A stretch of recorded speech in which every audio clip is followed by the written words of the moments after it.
There is a pattern in the book of Genesis that is so strange, so consistent, and so easy to miss that once you see it, you will never read these stories the same way again. Again and again, God passes over the person everyone expects him to choose, the older son, the stronger son, the obvious heir, the one with the legal right, the family status, the cultural advantage, the natural claim to the blessing, and instead, God reaches for someone else. The second son, the younger brother, the overlooked one, the one who should have stood in the background, not at the center. At first, this may seem like a small detail, just an unusual feature in a few ancient family stories, but it is not small. It happens too many times to be accidental. And the deeper you look, the more unsettling the question becomes. Why does God keep doing this? Why does he repeatedly reject the person who looks most qualified? Why does he move past the one who seems strongest, most entitled, most naturally positioned to lead? And why does he so often place his blessing on the person no one would have chosen first? In the ancient world, this would have sounded outrageous. Because birth order was not a minor detail. It shaped your future. The firstborn son received the double portion. He inherited the main share, or of the wealth, the leadership of the household, the honor of the family name, and the authority to carry the family into the next generation. To be firstborn was to begin life already ahead. It meant privilege, security, power. So by every human standard, the firstborn should have been the chosen one. But Genesis tells a different story, a shocking story, a story in which human systems keep collapsing under the weight of divine grace. Because the God of the Bible does not think like we do. He is not impressed by status. He is not controlled by tradition. He is not bound to human expectations. And that is exactly why Genesis becomes so powerful, because hidden inside these family conflicts is a revelation about the heart of God, a revelation that destroys pride, exposes entitlement, and gives hope to every person who has ever felt overlooked, outmatched, or unqualified. So before we move any further, we need to understand the world these stories came from, because once you see what the firstborn meant in the ancient world, you will understand just how radical God's choices really were. To understand why God's choices in Genesis feel so shocking, we first need to understand the ancient world those stories came from. Because in that world, being born first was everything. It was not just a family detail. It was a destiny. The firstborn son did not simply arrive earlier than his brothers. He entered life with built-in privilege. He was the legal heir. He was the expected leader. He was the one everyone looked at when they imagined the future of the family. In ancienne culture, the firstborn received what was called the birthright. That meant he was given a double portion of the inheritance. If there was land, he received the largest share. If there was wealth, he received the largest portion. If there were animals, savants, or property, the firstborn stood first, in line for all of it. But the birthright was not only about money. It was also about power. The firstborn became the new head of the family. When the father died, he carried the family name, the family authority, and the responsibility of representing the household to the world. His younger siblings would live under his leadership. His voice mattered more. His future was more protected. His position was more secure. In other words, the firstborn did not need to prove himself the same way the others did. He was born already ahead. And that kind of system made perfect sense to human society. Why? Because people wanted stability. They wanted power to remain concentrated. They wanted families to stay strong, wealthy, and organized. If everything were divided equally, influence could be diluted. So the ancient world built a structure that favored the oldest son almost automatically. This is why birth order mattered so much. It shaped expectations. Before a child could even speak, the firstborn was assumed to be the natural choice, the most qualified choice, the rightful choice, and everyone else grew up in the shadow of that assumption. So when we read Genesis, we have to feel the force of that expectation, because these stories were not written in a culture that celebrated underdogs. They were written in a culture that deeply respected rank, seniority, inheritance, and visible strength. That is what makes God's pattern so radical. He keeps stepping right past the human system. He keeps ignoring the person who seems most entitled, He keeps disrupting the structure everyone else trusted, and he does it so often that it becomes impossible to dismiss. This is not randomness, it is revelation. God is showing us from the very beginning that his kingdom does not operate on the same rules as human pride. He is not controlled by status.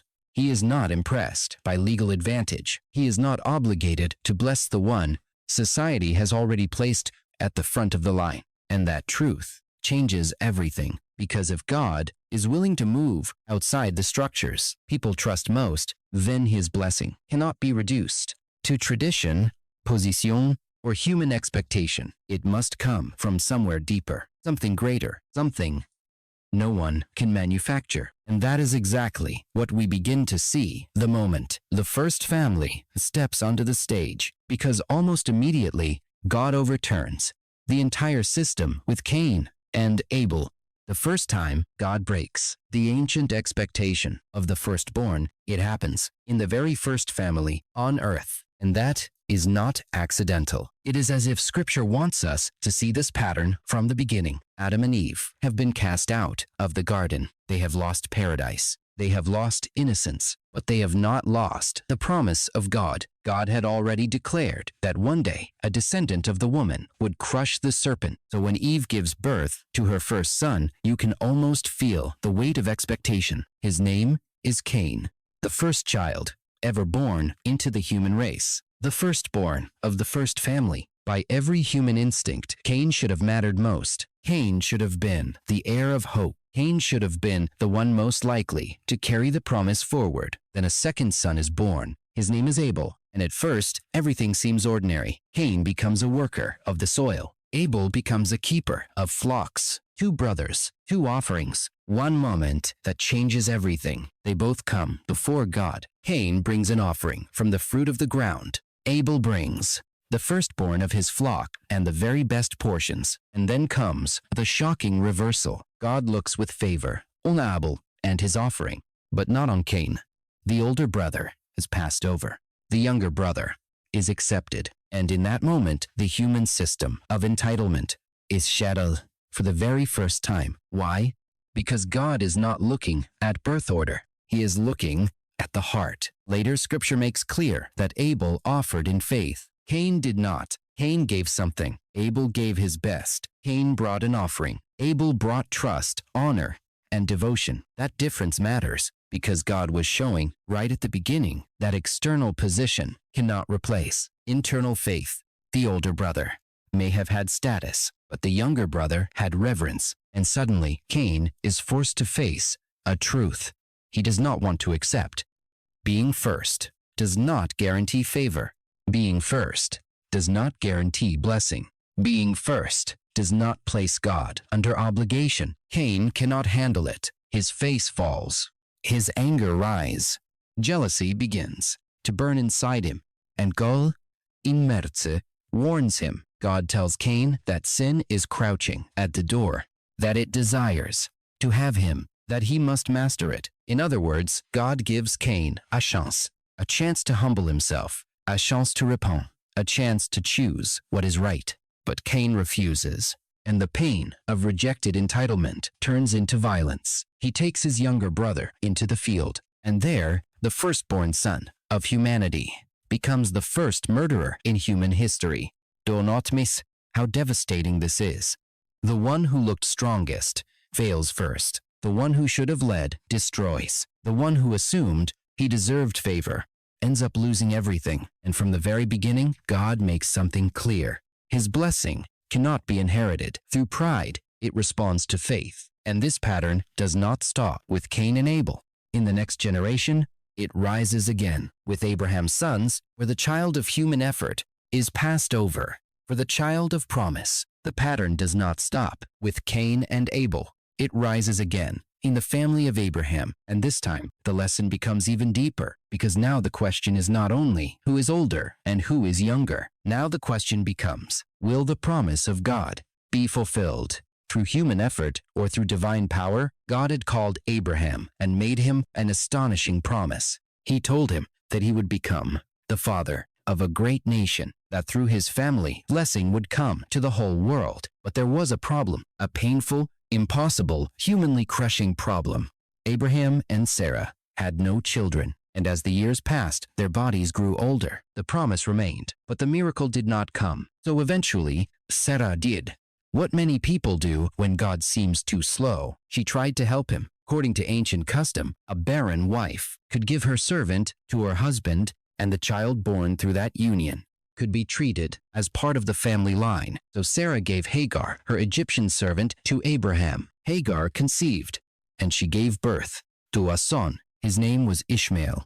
Now think about how this must have felt. For Abraham, the waiting was over. For the family, the heir had arrived. For human logic, the situation was settled. Ishmael was the firstborn. He was the son who came first. He was the obvious answer to the problem, but he was not the child of the promise. Years later, when Abraham is old and Sarah is far beyond the age of childbearing, God speaks again, and what he says must have sounded impossible. Sarah herself will have a son, not Hagar, not the servant, not the result of human planning. Sarah.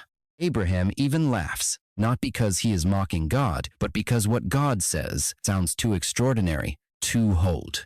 And then Abraham says what many of us would say. Why not just use Ishmael? Why not bless what is already here? Why not accept the solution we created? But God refuses to build his covenant on human shortcuts. He makes it clear that the promised line will go through Isaac, the second son, the impossible son, the son born, not through human strength, but through divine intervention. This is the point. Ishmael represents what human effort can produce. Isaac represents what only God can bring to life. And God is making a statement that echoes far beyond Abraham's household. His purposes will not be carried forward by fleshly strength alone.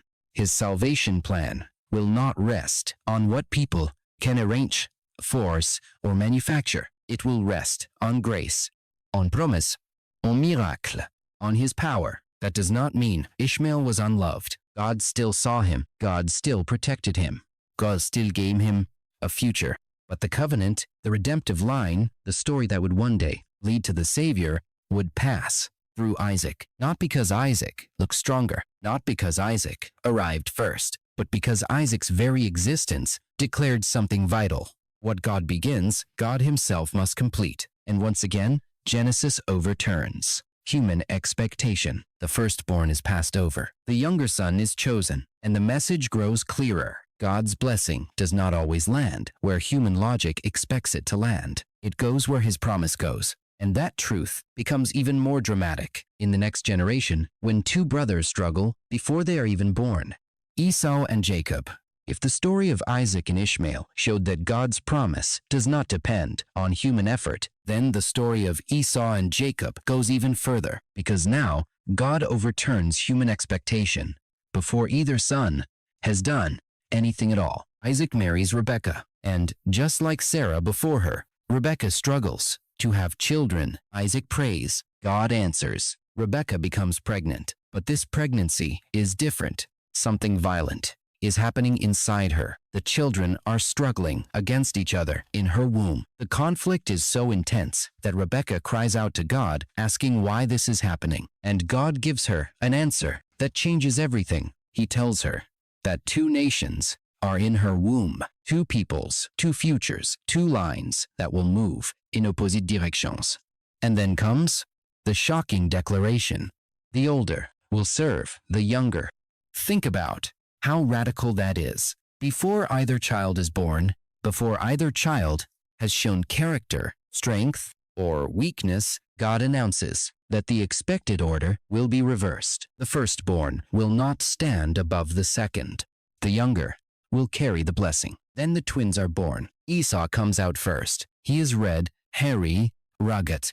He looks strong from the beginning. Jacob follows immediately after, his hand grasping Esau's heel. Even at birth, the struggle has begun. As they grow older, the contrast becomes clear. Esau becomes a hunter, a man of the open field, a figure of physical strength, outdoor skill, and masculine confidence. He is exactly the kind of son ancienne culture admire. He looks like leadership. He feels like leadership. He is the firstborn and he wears it naturally. Jacob is different. He stays near the tents. He is quieter, more inward, more calculating. He is not the obvious choice. And yet the story begins to reveal something deeper than appearances. One day, Esau comes home from the field exhausted. He is hungry, impatient, desperate for relief. Jacob is cooking stew, and in one of the most revealing moments in all of Genesis, Esau agrees to sell his birthright for a single meal, a bowl of stew, in exchange for the inheritance, the family leadership, and the sacred promise attached to Abraham's line. It sounds unthinkable, but that is the point.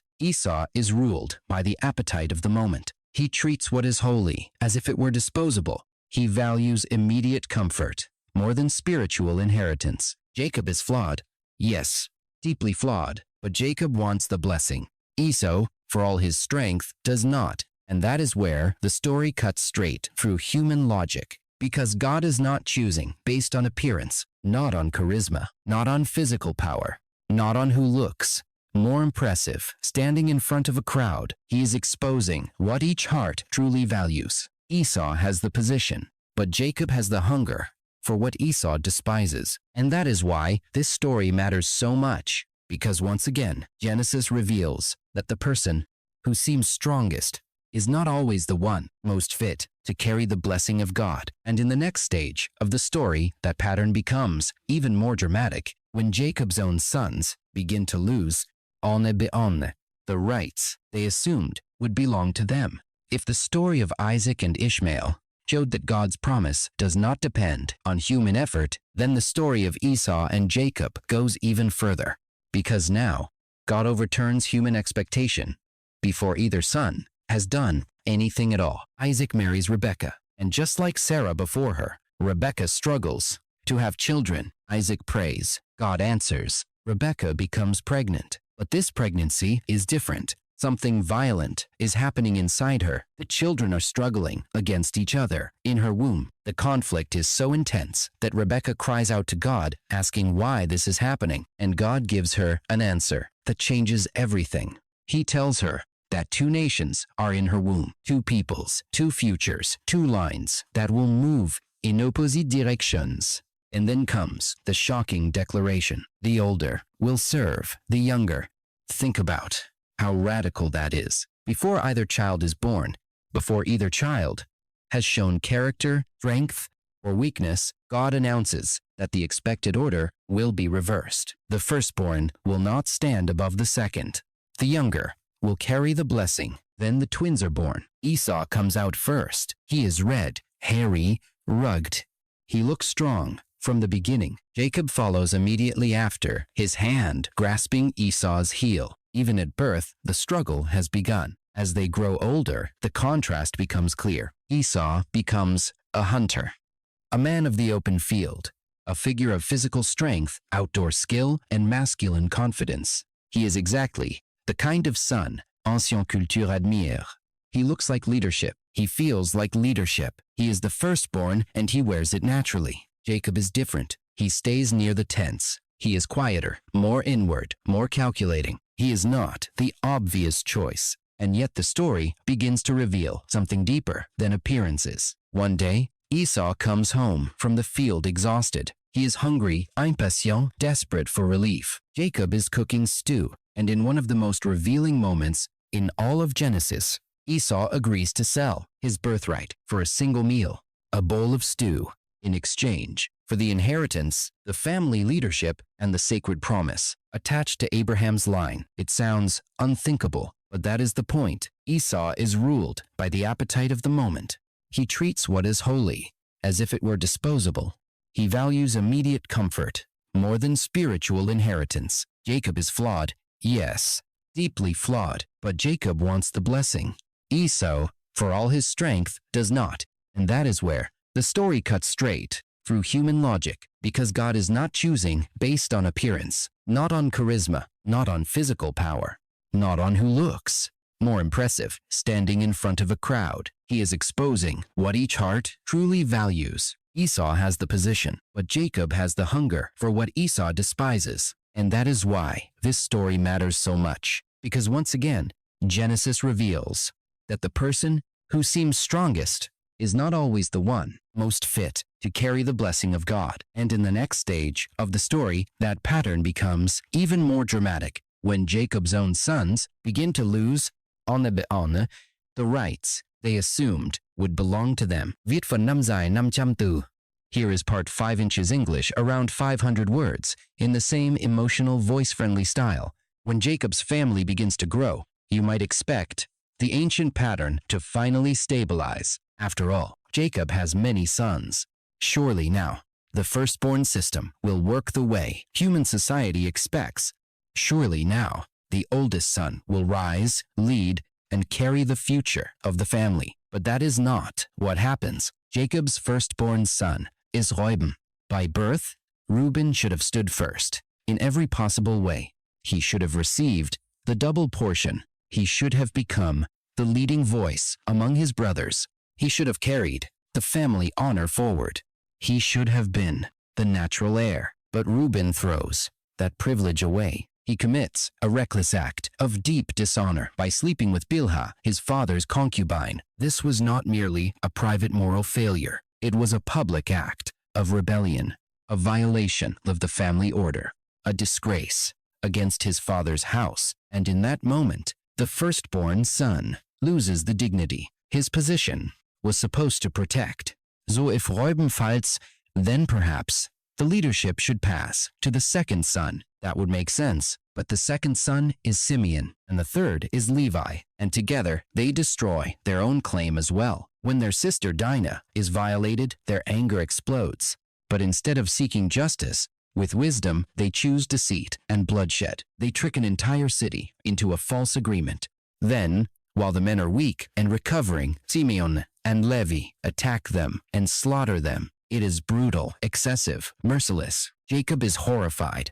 He sees not courage, but cruelty, not strength, but violence, without restraint. And once again, the sons who should have stood closest to the blessing remove themselves from it. Now, pause for a moment and feel the weight of what is happening. The first son fails. The second son fails. The third son fails. One after another, the most obvious candidates disqualify themselves. Why? Because God is showing us something critical. Position does not equal character. Order of birth does not guarantee fitness for blessing. Human systems may hand someone a title, but only God sees whether that person can be trusted with spiritual responsibility. So the blessing moves again. It falls past the first three sons and lands on Judah, the fourth. That alone would have been surprising, but the shock runs even deeper. Because later, the royal line will come through Judah. Kings will rise from Judah. And eventually, Jesus himself will come from the tribe of Judah. Do you see the pattern? God is not trapped inside human expectation. He is not obligated to honor a position just because society says that position should matter most. He looks deeper. He watches the heart, the choices, the hidden motives, the response to responsibility. And when the sons who seem first prove unworthy, God is not confused. He simply moves the blessing to where his purpose will stand. And that prepares us for one of the clearest examples in all of Genesis. A younger son who is hated, betrayed, and thrown away, only to become the one who saves them all. His name is Joseph. Joseph's rise does not end with personal success. It leads to one of the most powerful and emotional reversals in all of Genesis, because the brothers, who once looked down on him, mocked him, stripped him, and sold him, will eventually stand before him with empty hands. A famine strikes the land, not just a local hardship, but a crisis so severe that entire regions begin to collapse under it. Back in Canaan, Jacob's family is starving. The same brothers who once believed they had removed Joseph from the story forever are now desperate for survival, and so they do the unthinkable. They travel to Egypt to ask for food, but when they arrive, they do not recognize the man standing before them. Why would they? The brother they betrayed is gone, at least in their minds.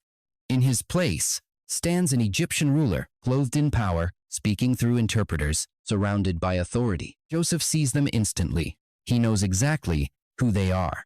And then, in one breathtaking moment, the dreams God gave him so many years earlier, come to life. His brothers bow down before him. The older bow before the younger, the strong bow before the rejected. The ones who thought they had ended his future now stand beneath the very destiny they tried to destroy. This is not revenge. This is revelation, because through Joseph, God is showing once again that his purpose cannot be blocked by jealousy, betrayal, injustice, or delay. What God speaks, he is able to preserve. What God ordains, he is able to fulfill. And yet, the beauty of this story is not only that Joseph rises, it is what he becomes after rising. Joseph does not crush his brothers. He tests them, yes.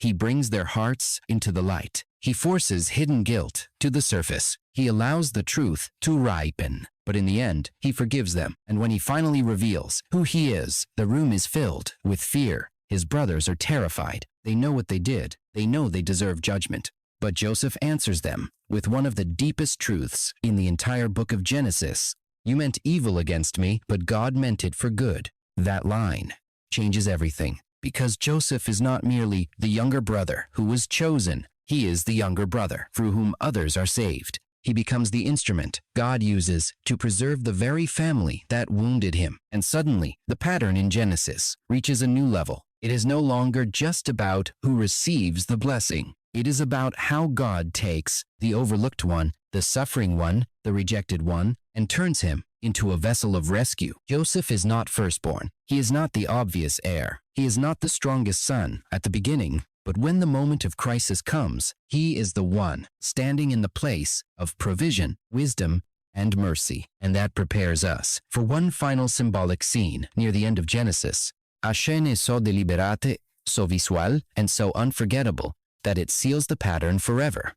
An old man, 2 grandsons, and a pair of crossed hands. Near the end of Genesis, the pattern reaches one final, deeply symbolic moment, and this time it is not hidden inside a family conflict. It is acted out, deliberately, visibly, almost like a prophecy performed with human hands. Jacob is now old, very old. His long, painful, God-shaped life is nearing its end. He has wrestled, run, deceived, suffered, lost, and been transformed. And now, before he dies, Joseph brings his 2 sons to receive their grandfather's blessing. The older son is Manasseh.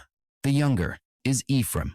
Joseph knows exactly how this ceremony is supposed to work. In the ancient world, the right hand was the hand of greater blessing, power, honor, priority. So Joseph carefully arranges the boys before Jacob.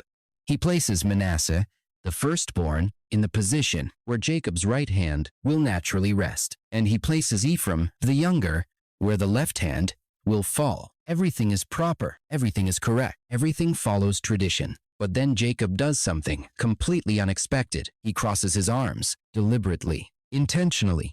He stretches out his right hand and places it on Ephraim, the younger, and his left hand on Manasseh, the older.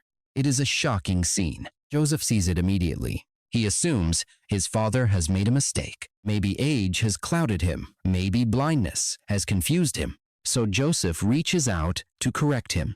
He tries to lift his father's hand off Ephraim and place it where tradition says it belongs. But Jacob refuses. He stops Joseph. And then he says one of the most revealing lines in the entire book. I know, my son, I know. In other words, this is not an accident. This is not confusion. This is not weakness. Jacob knows exactly what he is doing. The old man, who once was the younger brother, the unexpected one, the one who received what the older did not, now reenacts the very pattern that shaped his life. And with crossed hands, he makes a declaration greater than either grandson. God's blessing does not move according to human arrangement. It does not submit to social expectation. It does not flow automatically to the one who seems first in line. God remains free to place his hand where he chooses. That is what makes this scene so powerful. Jacob is not merely blessing 2 boys. He is sealing the message of Genesis. From Cain and Abel to Ishmael and Isaac to Esau and Jacob to Joseph and his brothers, the same truth has echoed again and again. Human systems cannot control grace. Tradition cannot command it. Status cannot secure it. And the older hand of human expectation must bow to the crossed hands of divine purpose. This is the final image Genesis leaves burning in our minds. A God who refuses to be managed by human logic. A God who chooses freely. A God who again and again reaches past the obvious, past the entitled, past the expected, and places his blessing where no one saw it coming. And that forces us to ask the deepest question of all. Why does God keep doing this over and over again? So why does God keep doing this over and over again? Why does he keep reaching past the strong, the entitled, the first in line, and placing his blessing on the one nobody expected? Because God is not trying to reinforce human pride. He is dismantling it. If Genesis had shown us a world where the firstborn always received the blessing, people would have drawn the wrong conclusion about God. They would have assumed that he works the same way human society works, that he favors the advantaged, that he is impressed. Status, position, inheritance, appearance, and natural power. They would have believed that grace belongs to the people who already seem most qualified to receive it. But God keeps interrupting that assumption again and again. He breaks the pattern that humans trust most, and by doing so, he reveals something revolutionary about his heart. God's blessing is not a reward for social advantage. It is not an automatic right. It is not something you inherit simply because you were born into the correct position. Grace cannot be controlled by bloodline, custom, or human expectation. It remains the free gift of God. That is why the firstborn sons in Genesis so often represent something deeper than birth order. They represent human self-confidence, human systems, human strength, human entitlement. Can assume his position will be enough. Ishmael represents a promise produced by human effort. Esau trusts appetite more than spiritual inheritance. Reuben, Simeon, and Levi all expose how easily position can become corruption when character is missing. Again and again, the ones who seem strongest reveal the weakness inside human greatness. And then God reaches for the unlikely one, the younger one, the weaker one, the overlooked one, not because weakness itself is the goal, but because God is making a larger point. His purposes advance.